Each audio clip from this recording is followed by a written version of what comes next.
excelente, ya andamos por acá. Bueno, sí, bueno, aquí estamos, aquí estamos. Excelente, voy a checar lo de la grabación porque la semana pasada, según yo le puse, y no quedó. Entonces, se supone que ya está grabando. Bueno, pues vamos a iniciar, se van a ir incorporando más personas. Señor, gracias, Señor, por que tú eres bueno, Señor, para con nosotros, Señor. Gracias porque nos permites, Señor, reunirnos de manera virtual, Señor, a distancia, hermanos en la fe, invitados, gente que quiere conocer más de ti. Señor, ponemos este tiempo en tus manos y te pedimos, Señor, que tú seas quien hable a nuestras vidas, Señor. Gracias por tus bondades, tus misericordias, Señor, en nuestras vidas, Señor, en el nombre de Jesús. Amén. Bueno, pues este tema ya lo abordamos hace relativamente poco en la iglesia, pero es importante abordar nuevamente porque últimamente ha habido algunos casos donde hay creyentes que están pasando por una dinámica de tristeza.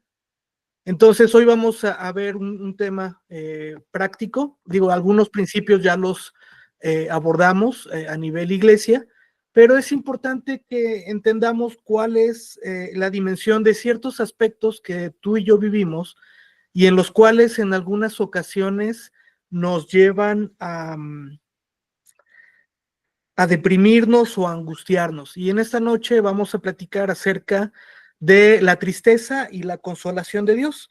Normalmente cuando escuchamos el término tristeza, creemos que alguien está deprimido, creemos que alguien está mal, pero hoy vamos a ver que la tristeza no es necesariamente algo malo. La tristeza, cuando proviene de Dios, nos lleva a un genuino arrepentimiento. Entonces tú y yo tenemos que lidiar con ciertos sentimientos, lidiar con ciertas circunstancias que a todos nos suceden, eh, pero que aún dentro de lo complicado que puede ser cada circunstancia, podemos entender y sacar lo mejor de nosotros mismos cuando confiamos en Dios y vemos que esas circunstancias no son lo más determinante en nuestra vida.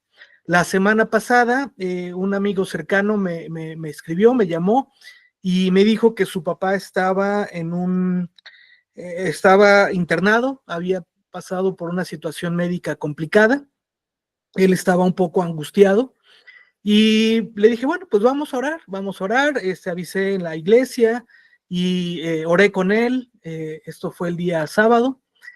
Y el día de ayer le pregunté, oye, ¿cómo sigue tu papá? Me dijo, mira, gracias a Dios ya salió de estar internado y hay ciertas secuelas de la situación que vivió su papá, pero está bien.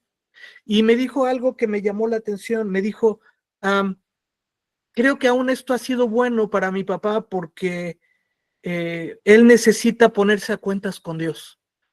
Y cuando tú y yo vivimos ciertas circunstancias, llámese enfermedad, llámese escasez, llámese angustia, en este caso llámese tristeza por lo que nos está sucediendo, y no nos quedamos en ese punto de decir es que esto es lo peor que me pudo haber sucedido. No estoy diciendo que no haya circunstancias difíciles y complicadas en la vida de cada uno de nosotros, pero cuando entendemos que esas circunstancias nos pueden hacer crecer aún en Dios, nos pueden hacer aún fortalecernos en Dios. Mira, esas circunstancias de enfermedad, de dolor, de escasez, incluso de muerte, pueden sacar en muchas ocasiones una mejor dinámica para ti y para mí. Entonces, imagínate de este amigo que su papá de pronto estuvo internado, realmente fue poco tiempo, estoy hablando de sábado a martes, dice, esto puede servir para bien. Y de hecho dice la palabra de Dios que los que aman a Dios, todas las cosas les ayudan para bien. Esto es a los que conforme a su propósito han sido llamados. Entonces, cuando tú y yo vivimos tristeza, pero nos detenemos en esa tristeza, nos vamos a amargar, nos vamos a deprimir, porque la tristeza es algo muy fuerte, la tristeza es algo que puede aplastar incluso vidas, ¿sí? Hay gente que puede vivir quizás un luto y estar en luto por años. Y en esos años vive deprimido o deprimida y entonces eso no le permite avanzar en su caminar en la vida. Y aún tú y yo como creyentes muchas veces dejamos que esa tristeza nos determine. Pero tenemos que entender que hay tristeza que viene de parte de Dios para consolarnos y para arrepentirnos. Si tienes por ahí tu Biblia, vamos a ir a Primera de Corintios capítulo 5. Si no, nada más apunta el texto y después lo puedes leer con calma. Primera de Corintios 5, capítulo 5.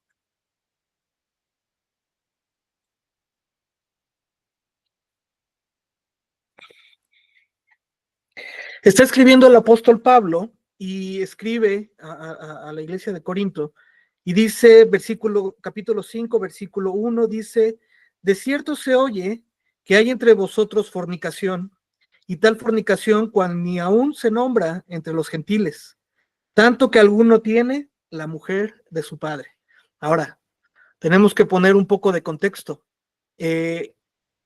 Pablo le está escribiendo a una iglesia, no le está escribiendo a inconversos o gente que no conoce a Dios. Y al escribir a la iglesia dice, de cierto se oye que entre vosotros hay fornicación, es decir, ya le había llegado a Pablo el chisme, el rumor, la comprobación, la certeza de que había fornicación dentro de la iglesia.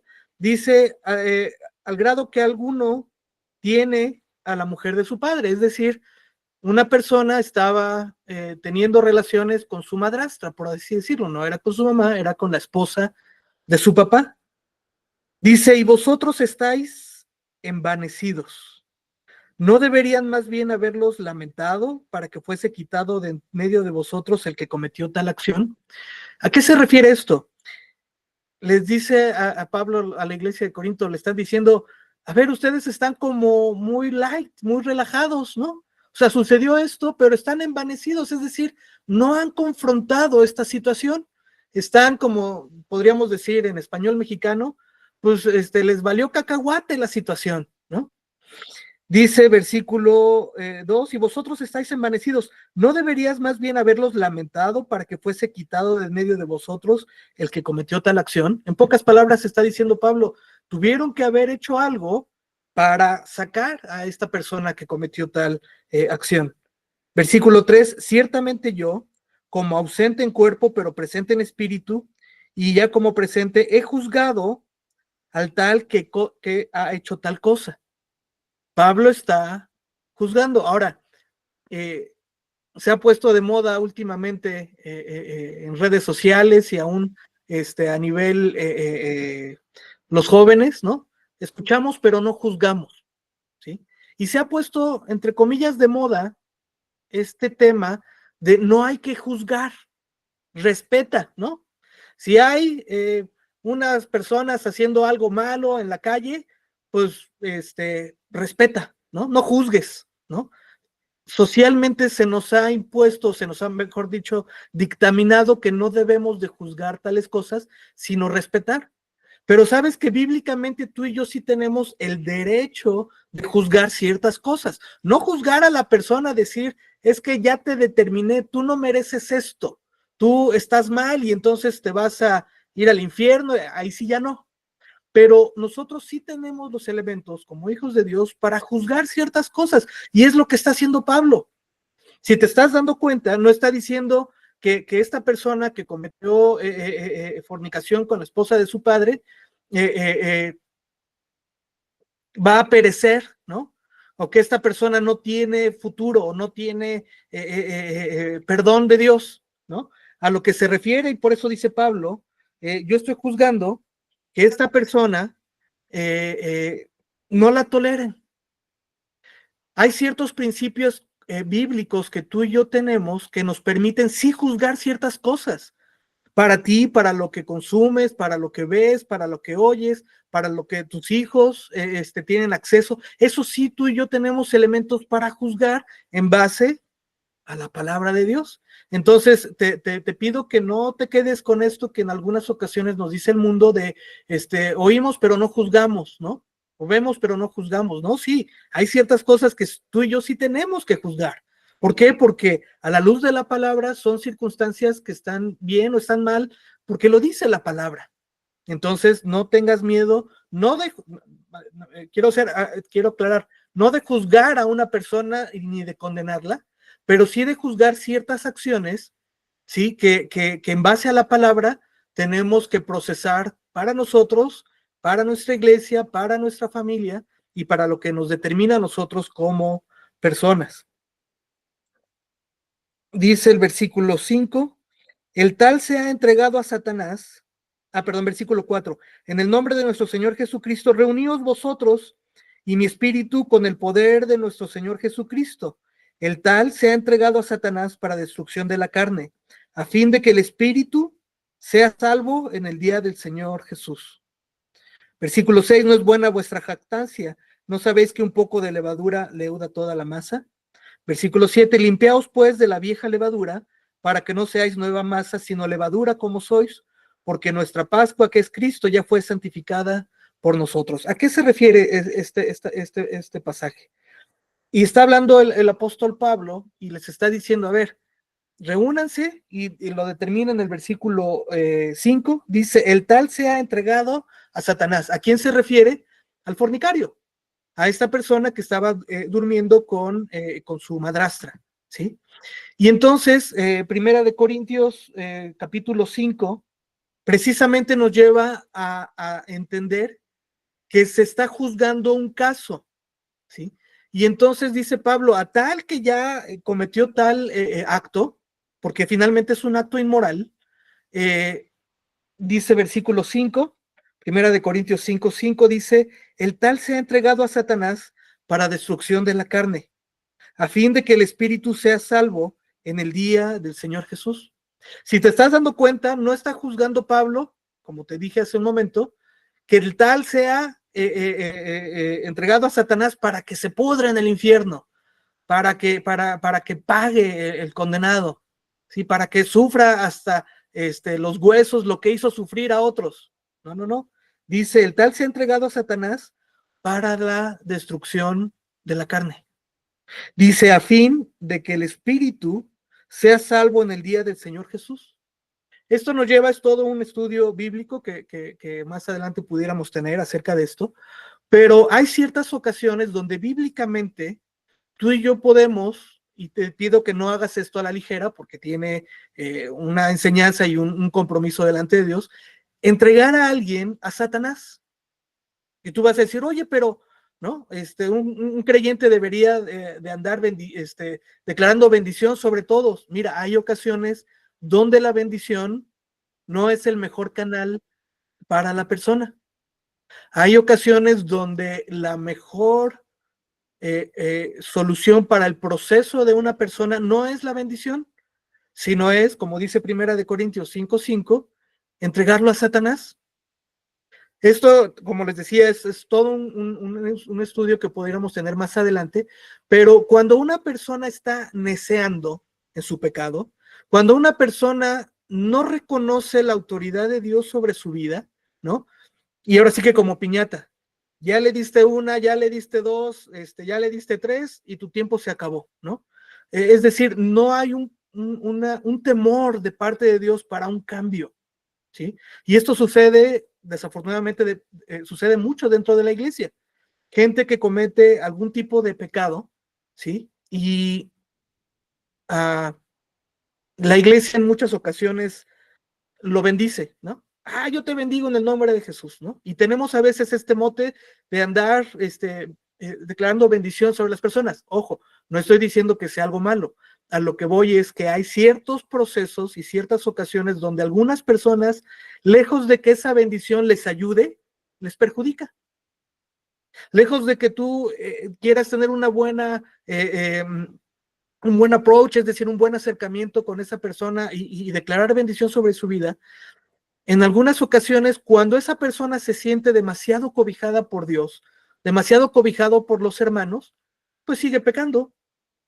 ¿Por qué? Porque no ve consecuencia de su pecado. Y en este caso, en Primera de Corintios 5, es lo que Pablo nos da a entender. A ver, a este cuate dice, ustedes están envanecidos, le está diciendo Pablo a la iglesia de Corinto. O sea, sucedió algo grave y no están haciendo nada. Y lo más probable es que estuvieran cobijando al fornicario en este caso. Dice Pablo, no, lo que tienen que hacer es entregar su alma al diablo. Quiero leerlo textual para no decir algo. Dice, perdón, el tal se ha entregado a Satanás para la destrucción de la carne.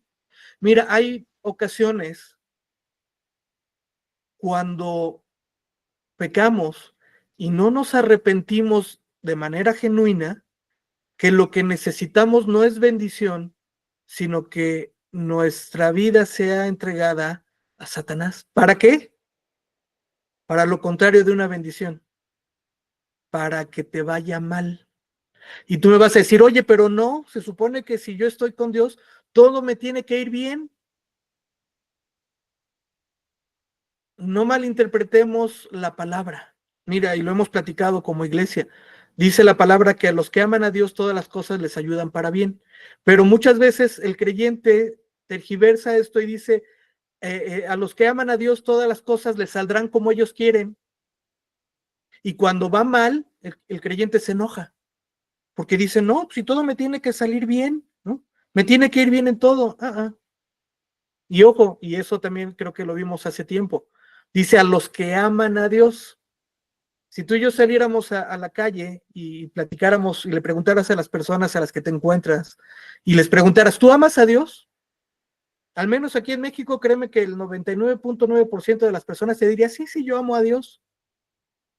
¿Qué es lo que dice la palabra? Y Jesús se lo dijo a sus discípulos. Si me aman, mi palabra guardarán. Entonces, cuando tú le preguntes a alguien en la calle, ¿amas a Dios? Te va a decir nomás por sí, sí, yo amo a Dios. Y le vas a decir, oye, ¿guardas su palabra? Es decir, ¿obedeces la palabra?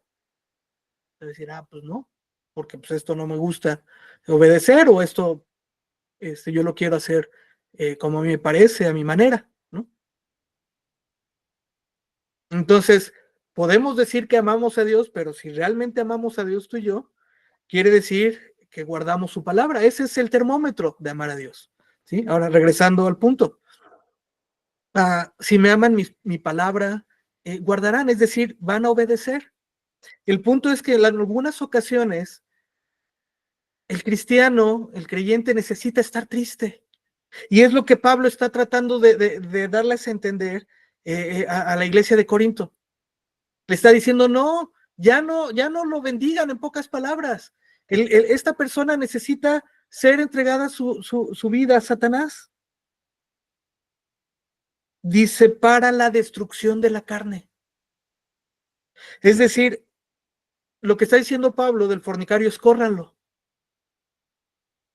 Para que sufra, no para que se pierda su vida, sino para que se dé cuenta que cuando desobedece, está afectando a la iglesia, está afectando su propia vida. Y si no se arrepiente, ahí está, como diría mi amigo Cantinflas, ahí está el detalle. Cuando todo nos va bien y cuando tenemos bendición y cuando la gente nos bendice y no estamos dispuestos a arrepentirnos, ese posible arrepentimiento, más bien dicho, nuestro corazón hace callo. ¿Sí?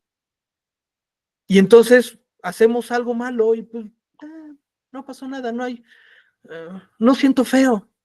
Platicaba con una persona hace poco y le decía, necesitamos pedirle a Dios que nos dé mayor temor de Él, porque muchas veces, espero que no, yo no sea el único, pero algunas veces me pasa a mí, puedo hacer ciertas cosas y digo, híjole, no me sentí mal, cuando a la luz de la palabra me debería de sentir mal.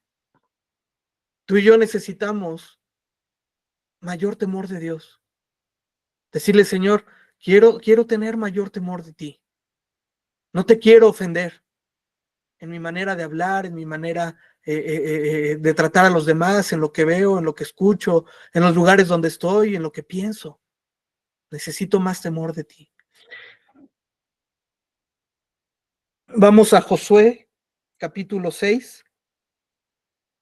No pierdas aquí este versículo de 1 Corintios 5. Vamos a regresar ahorita. Josué, capítulo 6.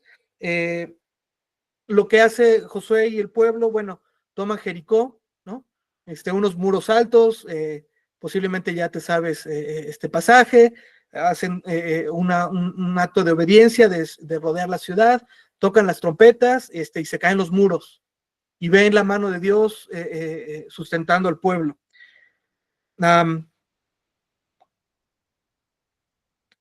Y en el versículo 6 dice que Josué les pide que vayan y que recojan, más bien dicho, que no recojan ciertas cuestiones al tomar la ciudad, pero hay un hombre que se llama Acán, que toma el anatema, es decir, objeto que en este caso era maldito, y esta persona Acán sustrae algunos utensilios y los esconde, pero la indicación de Dios había sido que no tomara nada del anatema. Pero esta persona toma, esconde, roba productos. Dice, capítulo 7 de Josué, dice, pero los hijos de Israel cometieron una prevaricación en cuanto al anatema, porque Acán, hijo de Carmi, hijo de Sabdi, hijo de Sera, de la tribu de Judá, tomó del anatema, y la ira del Señor se encendió contra los hijos de Israel. Después Josué envió hombres desde Jericó a Ai, que estaba junto a Ben, hacia el oriente de Betel, y les habló diciendo, subid y reconocer la tierra, y ellos subieron y reconocieron a Ai. Y volviendo a Josué le dijeron, no suba todo el pueblo, sino suban como 2,000 o 3,000 hombres y tomarán Ai. No te fatigues a todo el pueblo, no fatigues a todo el pueblo, ya que yendo allí porque son pocos. Es decir, ellos ya habían visto la victoria y la mano de Dios en Jericó, y entonces dicen, no, pues no vaya todo el ejército, vayan solo 2,000 o 3,000 hombres, no se necesitan más, pues los vamos a tomar la tierra de Ai fácil, ¿no? Dice, y subieron allá del pueblo como 3,000 hombres, versículo 4, los cuales huyeron delante de los de Ai. Y los de Ai mataron de ellos a unos 36 hombres y los siguieron desde la puerta hasta Sebarim y los derrotaron en la bajada, por lo cual el corazón del pueblo desfalleció y vino a ser como agua. Ahora, recuerda que Dios le había prometido al pueblo victoria. Y entonces, como los hijos de Israel dijeron, bueno, pues tenemos la victoria asegurada, pues no suban tanto, suban 2 o 3,000 y pues Dios nos va a dar la victoria. Subieron, pero dicen que los de ahí, ahora sí que los corretearon, ¿sí? Dice, versículo 5, y mataron a 36 hombres. Aquí la pregunta que siempre surge es, ¿36 es mucho para 3,000? Aparentemente no, diría uno, pues solo mataron a 36. Pero imagínate que hubiera sido tu esposo, tu padre, tu hijo. Oye, hubieras dicho, oye, pues qué mala onda, ¿no? ¿Por qué? Dice, y los de ahí, versículo 6, entonces Josué rompió sus vestidos y se postró en tierra sobre su rostro delante del arca de Jehová hasta caer la tarde, y él y los ancianos de Israel se echaron polvo sobre sus cabezas, y Josué dijo, Señor Jehová, ¿por qué hiciste pasar a este pueblo el Jordán para entregarnos en las manos de los amorreos para que nos destruyeran? Es decir, Josué, que estaba a cargo, le dice, Señor, pues si tú nos habías dicho que íbamos a tener victoria, ¿por qué nos hiciste esto? Versículo, el mismo 7 dice, ojalá nos hubiéramos quedado al otro lado del Jordán. Ay, Señor, ¿qué diré? Ya que Israel ha vuelto la espada delante de sus enemigos, porque los cananeos y todos los moradores de la tierra oirán y nos rodearán y borrarán nuestro nombre de sobre la tierra. Y entonces, ¿qué harás tú a tu gran nombre? Y Jehová dijo a Josué, levántate, ¿por qué te postras así sobre tu rostro? Israel ha pecado y aún han quebrantado mi pacto que yo les mandé, y también han tomado del anatema y hasta han hurtado, han mentido y aún lo han guardado entre sus enseres. Por eso los hijos de Israel no podrán hacer frente a sus enemigos, sino que delante de sus enemigos volverán la espada, por cuanto han venido a ser anatema. Ni estaré más con vosotros si no destruyeses el anatema en medio de vosotros. Josué en cierta medida le reclama a Dios esto que había sucedido, pero el Señor le dice, a ver, ustedes desobedecieron. Ahora, Josué en ese momento no sabía qué es lo que había sucedido, porque ellos tenían la indicación clara de que no tomaran del anatema. Pero el Señor contesta y dice, a ver, ahora sí que está deslindando responsabilidades el Señor. Está diciendo, a ver, yo no fui, ustedes desobedecieron, esta es consecuencia de su desobediencia. ¿Cuántas ocasiones tú y yo hemos desobedecido? Y en ocasiones, como decimos aquí en México, nos valió gorro. Lo que te decía hace un momento, no tuvimos quizás el suficiente temor. Y mira, cuando nos arrepentimos, y ahorita lo vamos a ver, hay un perdón de Dios, pero en muchas ocasiones hay consecuencias de nuestro pecado que tú y yo tenemos que vivir. Lo que sucede aquí en Josué es que, bueno, empieza a investigar Josué, si será ver, ¿no? Entonces Dios le va diciendo, a ver, tomaron del anatema, entonces toma las 12 tribus y entonces va haciendo un filtro hasta que llegan, ¿no? Se van por tribus, se van por familias, hasta que llegan a la vida de Acán, bueno, y él pues confiesa y dice, sí, pues yo tomé del anatema, aquí está, lo tenía escondido. Y uno diría, bueno, pues está bien, ya se arrepintió y pues ya no hay bronca. ¿Sabes qué es lo que sucedió? Híjole, está medio grueso lo que sucedió.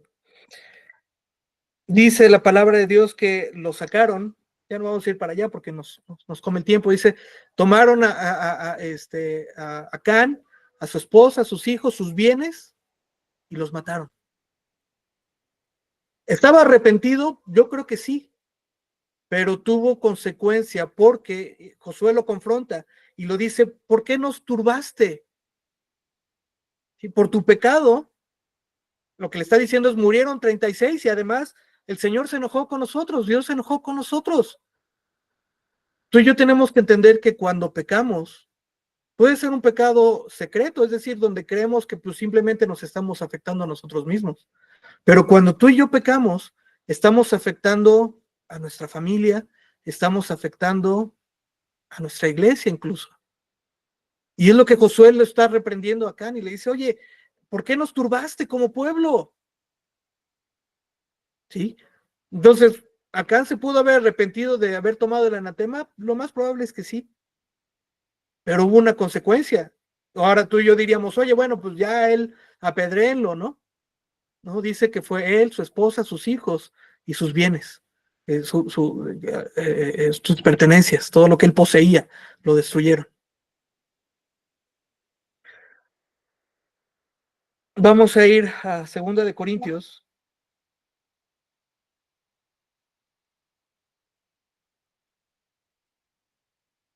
Hay ciertas cosas que tú y yo tenemos que entender que la tristeza no es algo malo como tal. La tristeza puede venir de Dios, pero tiene que generar en nosotros arrepentimiento. 2 Corintios 7,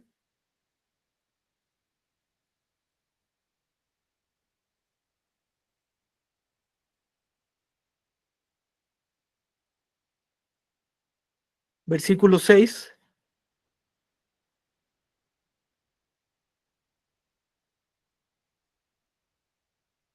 perdón, versículo 9.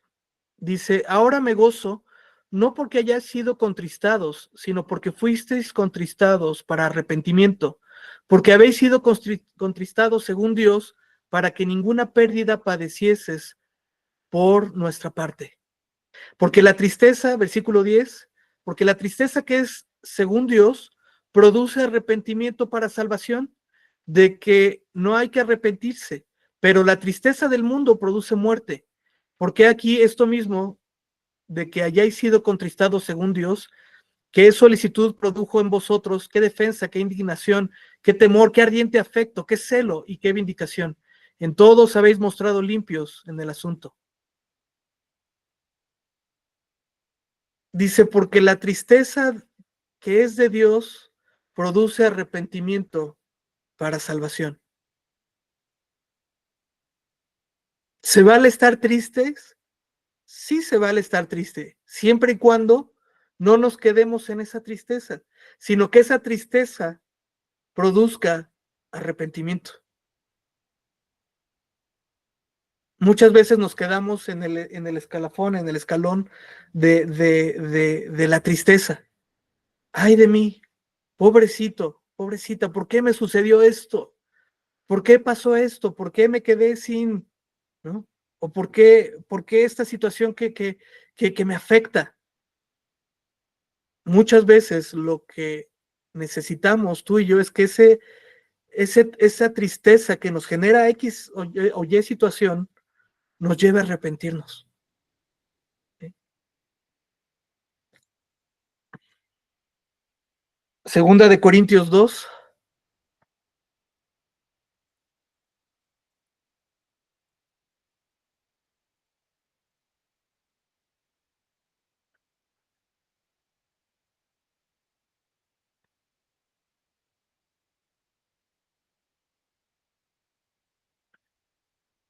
Regresamos, bueno, no vayas para allá, pero en Primera de Corintios, ¿qué había sucedido?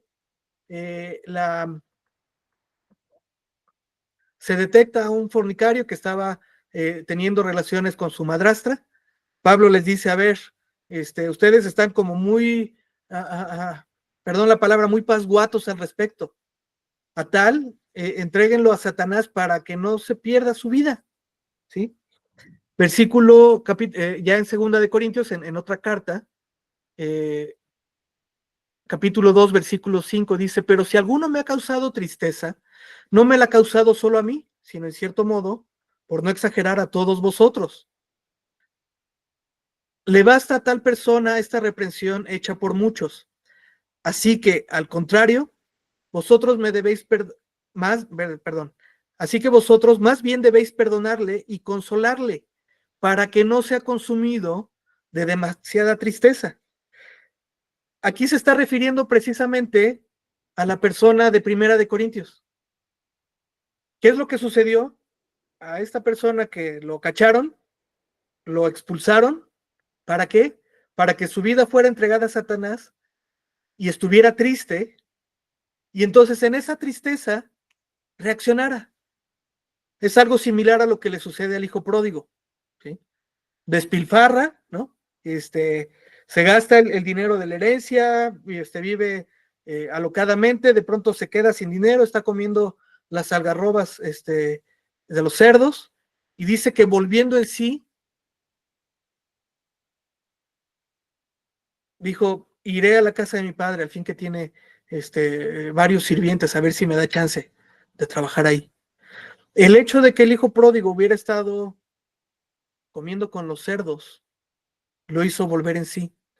A esta persona de Primera de Corintios, el hecho de haberlo expulsado, el hecho de haberlo entregado su alma a Satanás, su vida a Satanás para que fuera zarandeado, pero para que se consumiera su carne, pero no su espíritu, es decir, que entrara en sí, entrara en razón. ¿Sí?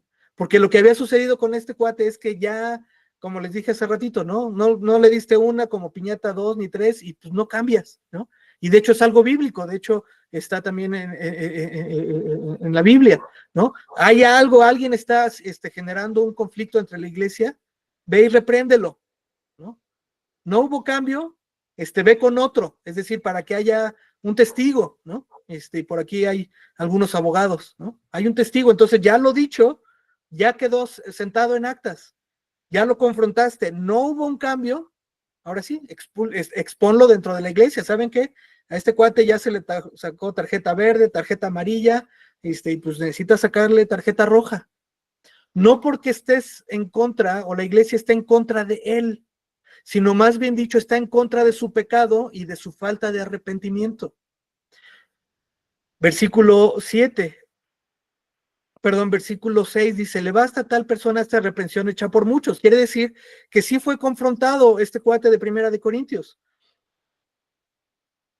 Versículo 8, por lo cual os ruego que confirméis el amor para con él. En el versículo 7 dice, perdónenle y consuélenle para que no sea consumido por demasiada tristeza. Dios sabe que la tristeza nos puede generar y nos debe generar arrepentimiento, pero en muchas ocasiones el exceso de tristeza puede consumir a una persona. ¿Has conocido a gente consumida por la tristeza? Yo sí.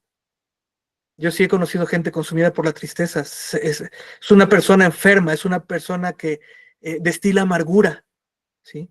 Que no recibe afecto, que no recibe consolación ni de las personas ni de parte de Dios, porque está enfrascado o enfrascada en su dolor. Entonces Pablo está diciendo, a ver, a esta persona ya se arrepintió, tráiganlo, ¿no? Dice en el versículo 7, perdónenle y consuélenle. Quiere decir que en el perdón no se está minimizando lo malo que él actuó. O sea, no le están diciendo, oye, no fuiste fornicario, ¿no? No, es una realidad de lo que sucedió. Dice, pero perdónenlo y consuélenlo. ¿Ya? No vaya a ser consumido por demasiada tristeza. Y mira, a veces se nos pasa la mano. Es que esa persona tiene que sufrir, que sufra el canalla. Esposo, esposa, hijos, padres, ¿no? Para que sufra, para que le duela. Aguas con generar demasiada tristeza en la persona. ¿Por qué? Porque se puede consumir. Puede consumirse en su tristeza, en su dolor. Versículo 9, porque también por este fin os escribí, perdón, versículo 10, y al que vosotros perdonáis, yo también, porque también yo los he perdonado. Si algo he perdonado por vosotros, lo he hecho en la presencia de Cristo. Versículo 11, para que Satanás no gane ventaja alguna sobre nosotros, pues no ignoramos sus maquinaciones, es decir, no ignoramos cómo trabaja. Tú y yo tenemos que ser cautelosos en nuestro trato con los demás en cuanto a este juicio que algunas veces tú y yo pudiéramos ejercer sobre alguien. Familia, parientes, amigos, miembros de la iglesia, ¿no? Porque nosotros a veces creemos que tenemos la autoridad para juzgar a la persona. No, mi hermano, no juzgues a la persona, juzga el pecado que hay en esa persona, juzga la maldad que hay en esa persona. De ser necesario, sí, confróntala conforme a la palabra, ¿no? Se le marca tarjeta verde, amarilla, roja, no hay cambio. Primera de Corintios, el tal se ha entregado a Satanás. ¿Para qué? Para que le vaya bien. Digo, perdón, para que no le vaya bien, para que sufra, no para que se pierda, sino para que reaccione. Ahora, no nos gusta pasar por este proceso. Tampoco te estoy diciendo que busques desesperadamente, me tengo que entristecer para que me vaya bien. No, aquí está hablando de consecuencias, ¿sí? Si él, esta persona de Primera de Corintios, no hubiera fornicado con su madrastra, pues no, o sea, no, en vano hubiera sido entregar su vida a Satanás. O sea, no lo merecía, no lo requería, vaya. Pero como el cuate había permanecido en ese pecado y la iglesia no lo había enfrentado, no lo había confrontado, cuando fue confrontado no hubo un arrepentimiento, ahora sí, el tal se ha entregado a Satanás para que no se pierda, para que le vaya en feria y en zarandear de su vida reaccione. Y fue lo que sucedió.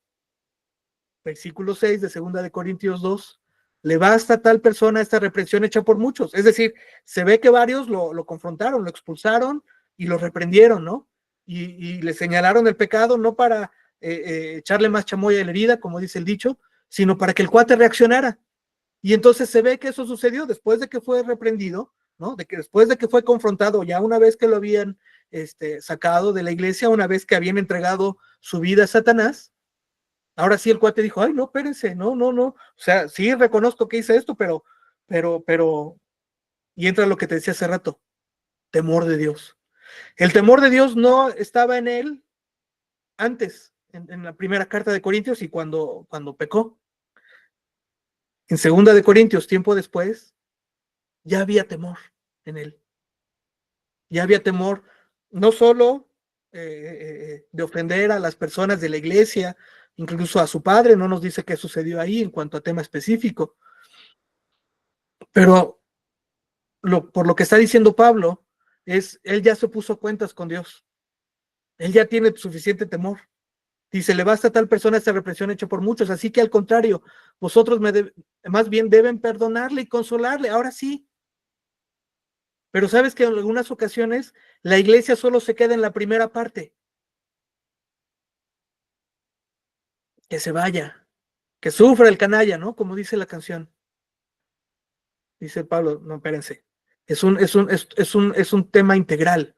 Si vas a hacer esto, y por eso te decía que no se haga a la ligera, ¿no? Como el anuncio que sale, no haga esto en casa si no cuenta con ayuda profesional, ¿no? ¿A qué voy con esto? No terminando esta enseñanza, va a decir, ay, yo entrego a Satanás a aquel y aquel. No, no, no, no, no. No se trata de eso. Se trata de aquel que no tiene arrepentimiento, ¿no? Y ya tarjeta amarilla, verde, roja, la que quieras, no hay cambio, es confrontado, no hay cambio, es confrontado con la iglesia, con otro testigo, pero con otro testigo y luego en la iglesia, y no hay cambio. ¿Sabes qué? Te amo en el amor del Señor, pero te quiero hacer un bien. Y el bien que te quiero hacer es que generar esta tristeza en tu vida. No para que sufras, no para que te pierdas, sino para que te arrepientas. En muchas ocasiones tú y yo tenemos que vivir ciertas cuestiones para que esta tristeza nos haga reaccionar.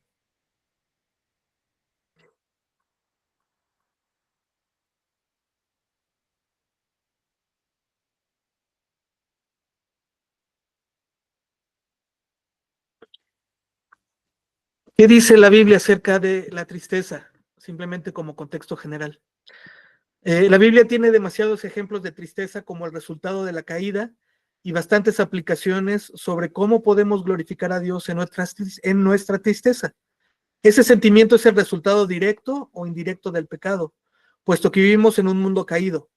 El pecado es una parte normal de la vida. Salmo 90, 10. Los salmos están llenos de momentos en que David derramó la tristeza de su corazón delante de Dios. Al igual que David, muchas veces sentimos que Dios nos ha abandonado en esos momentos de tristeza, causada por aquellos que nos rechazan y resisten. Salmos 13:2 dice, ¿hasta cuándo pondré consejos en mi alma, con tristezas en mi corazón cada día?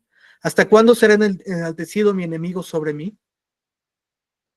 Pero Dios siempre es fiel y como David concluye, nuestra confianza en Dios sí tiene un fundamento. Salmo 13, igual que versículos 5 y 6 dice, mas yo en tu misericordia he confiado. Mi corazón se alegrará en tu salvación. Cantaré al Señor porque me ha hecho bien. La tristeza tiene que ir complementada en ocasiones de un arrepentimiento. ¿Se vale estar tristes? Sí, se vale estar tristes. ¿Se vale quedarse en la tristeza? No. Y lo vimos hace como un mes. Dice la palabra que el gozo del Señor es nuestra fortaleza. ¿Sí?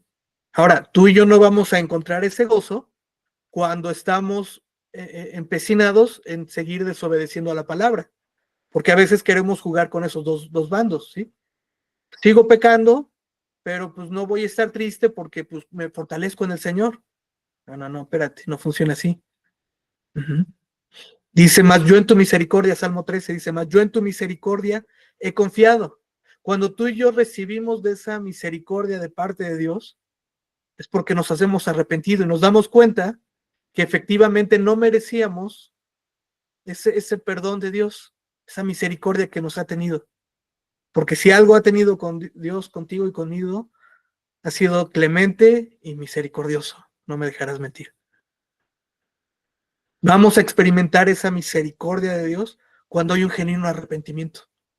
Cuando no hay arrepentimiento por parte del creyente, no puede obrar la misericordia de Dios, porque no hay un arrepentimiento. Es decir, la persona sigue en su misma dinámica, en su mismo pecado, en su mismo, perdón la palabra, valegorrismo. Es decir, pues sí, me reúno, voy a la iglesia, tengo por ahí mi Biblia, hago actividades cristianas, ¿sí? Pero realmente sigo yo gobernando en mi vida. Entonces, esa persona no va a poder recibir la misericordia de Dios hasta que no se humille delante de Dios y diga, Señor, perdóname, me arrepiento, perdóname porque te ofendí a ti, porque ofendí a mi esposo, a mi esposa, a mis hijos, a mis padres, a mi iglesia. Lo que le decía Josué a Acán, ¿por qué nos turbaste? ¿Por qué nos afectaste a todos? Murieron 36. Sáquenlo y destruyan todo lo de Acán. Gracias a Dios por ese nuevo pacto, que en arrepentimiento tú y yo podemos encontrar misericordia. En aquel Entonces era una dinámica de juicio distinta. Su posible arrepentimiento ya no lo salvó, porque había pecado, había desobedecido a Dios y porque había traído consecuencias al pueblo. Mi hermano, mi hermana, concluyo en esta parte final. Posiblemente tu pecado ha afectado a tus seres más queridos. Algunos pecados pueden ser conocidos por tus seres queridos, pero quizás otros no. Es buen momento para arrepentirse, pero el problema de que yo orara ahorita, ¿no? Antes de concluir, sí, Señor, nos arrepentimos por nuestros pecados y perdónanos, es que muchas veces se vuelve un arrepentimiento de dientes para afuera, como dice el dicho. Para que sea un arrepentimiento genuino, tú y yo tenemos que contristarnos. Porque cuando tú y yo nos contristamos a partir de lo malo que hemos hecho, de nuestro propio pecado, estamos conociendo el corazón de Dios.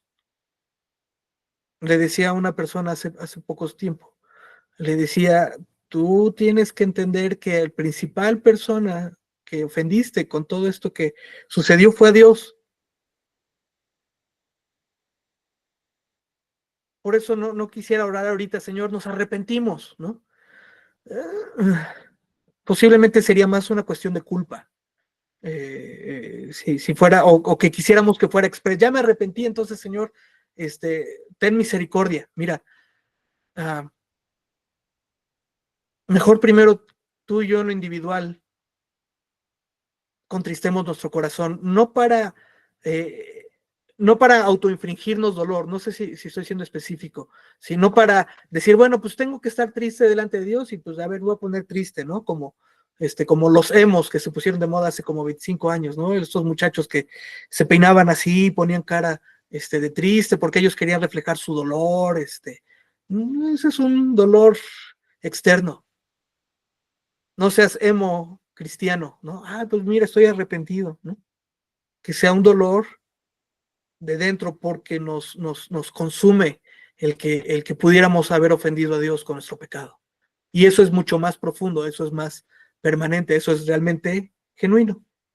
Entonces, ¿qué si vamos a orar? Señor, a cada uno de nosotros, Señor, primero en nuestro corazón tenemos que entender que te hemos lastimado de distintas maneras. Señor, contrista mi corazón. ¿Para qué? Para que pueda entender que la primera persona que he ofendido es a ti. Y si es un arrepentimiento genuino, vas a recibir esa misericordia de Dios. Vas a recibir precisamente ese Señor. Ya me quité un peso de encima. Pero posiblemente haya consecuencias de tu pecado. Y eso yo no podría decir que sí, que no, pues eso Dios sabe, ¿no?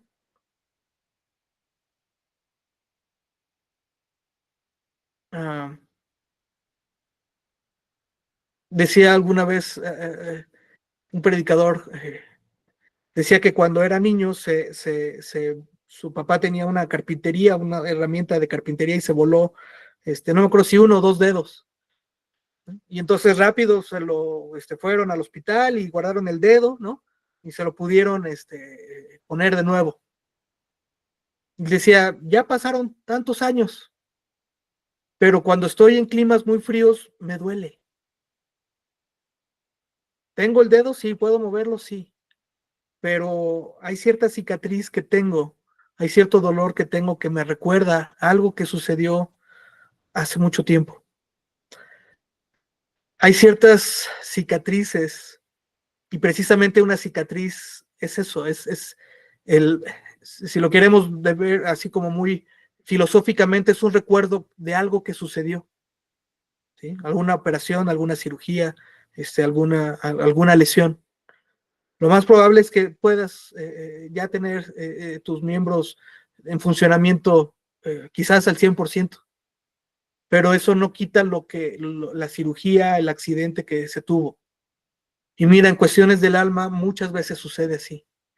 Dios nos perdona, claro que nos perdona. Y ese perdón que recibimos de parte de Dios es algo que yo todavía no puedo entender ni pretendo entender porque no lo voy a lograr, ¿sí? Pero sí puedo recibirlo, Señor.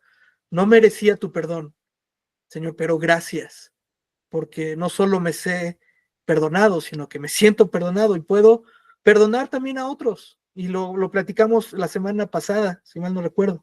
¿Sí? Señor, perdona nuestras ofensas, así como nosotros perdonamos perdona nuestras ofensas, Dios, así como nosotros perdonamos a los que nos ofenden. Posiblemente en algunos temas no has avanzado en tu vida de manera completa, integral, porque falta todavía esta dinámica de perdón. A alguien que ya no está, posiblemente, o a alguien que sí está, pero ya no tienes contacto con él o con ella y te generó un dolor hace mucho tiempo y no has podido perdonar. No me voy a desviar tanto en esta dinámica, regreso al punto. Eh, Vamos a orar para que el Señor haga un proceso en tu vida en base en lo que tú y yo estemos dispuestos, porque mira, muchas veces como creyentes oramos para que el Señor haga todo, ¿no? Señor, haz que esto suceda, haz que yo me sienta de esta manera, haz que me... Y mira, Dios es soberano y poderoso, pero tú y yo tenemos que dar los pasos para que Él haga lo que Él tiene que hacer, porque de lo contrario no nos esforzamos y creemos que a veces todo es automático. Si Señor, haz esto, haz lo otro, etcétera. Y mira, no es un genio de la lámpara. Decía el salmista, crea en mí un corazón limpio, un corazón puro, ¿sí? Revisa mi corazón y ve si hay en él camino de perversidad. Es decir, sí, Señor, hazlo, pero yo doy el paso de querer ser inspeccionado, de querer ser tratado. Y muchas veces no nos gusta, por eso nos quedamos como a la orilla o queremos que Dios haga todo automáticamente sin nuestro propio esfuerzo. Vamos a orar por esto que estamos platicando. Señor, cada uno de nosotros puede verse confrontado, confrontada a la luz de la palabra, Señor. Cada uno de nosotros ha pecado en cierta manera, Señor, y no nos hemos dado cuenta en ocasiones que te hemos ofendido, que hemos contristado tu espíritu. Señor, ciertamente tu espíritu mora en nosotros, pero en ocasiones vivimos nuestra vida tan afanados con las cosas del mundo, tan preocupados, tan distantes incluso de ti, que dejamos de recordar que tu presencia está en nosotros, Señor. Padre, hemos pecado, Señor, y en algunas ocasiones han sido pecados graves, Señor, donde todo el pecado es pecado, pero donde las consecuencias de nuestro pecado para nosotros, para nuestra familia, para nuestra iglesia, incluso para nuestra sociedad, ha sido de carga, ha sido pesado. Señor, yo te pido, Señor, que a cada uno de los que estamos aquí reunidos, Señor, tú inspecciones nuestros corazones. Ve si hay camino malo, camino de perversidad. Señor, y yo te pido que podamos conocerte a ti cada vez más, que podamos saber que te ofendemos cuando pecamos, Señor. Y esta tristeza, Señor, nos lleve a arrepentimiento. Queremos incluso sí entristecernos, Señor, cuando entendemos no solo en nuestra mente, sino en nuestro corazón que te estamos ofendiendo. Señor, pon un mayor temor en cada uno de nosotros de ti y que cada uno de nosotros dé los pasos de fe para caminar contigo, Señor. La tristeza no es mala, ya lo leímos. La tristeza que proviene de ti es para arrepentimiento. Señor, perdónanos, Señor, si hemos juzgado a otros por su pecado y no los hemos consolado. Perdónanos, Señor, si aún hemos tolerado el pecado y hemos declarado demasiada bendición cuando no hemos sido sagaces para escuchar y para entender qué es lo que tú quieres en cuanto a un cuerpo de Cristo edificado y sólido, Señor. Gracias, Señor, porque tú consuelas, Señor, a aquel que se arrepiente. Señor, y las consecuencias que cada uno de nosotros ha vivido, vive y tendremos que vivir por nuestro pecado, Señor, simplemente queremos estar contigo, Señor. Dice tu palabra que separados de ti, nada podemos hacer. Habrá consecuencias fuertes y difíciles para cada uno de nosotros, Señor, pero aún en medio de esa prueba y de esa adversidad, nos asimos de ti, nos tomamos de ti, Señor, y ponemos nuestra vida como fundamento a Cristo, Señor, en el nombre de Jesús. Amén. Si hubiera algún comentario, pues todavía tenemos 2 minutitos.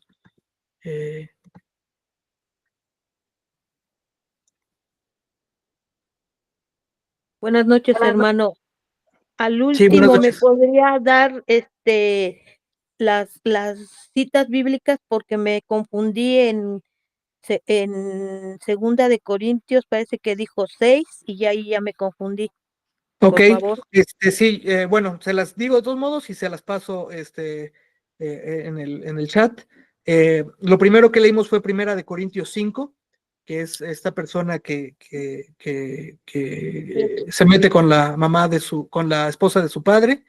Luego vimos Josué 6 en cuanto a contexto y Josué 7 en cuanto del 1 al 6 en cuanto a la confrontación con Acán.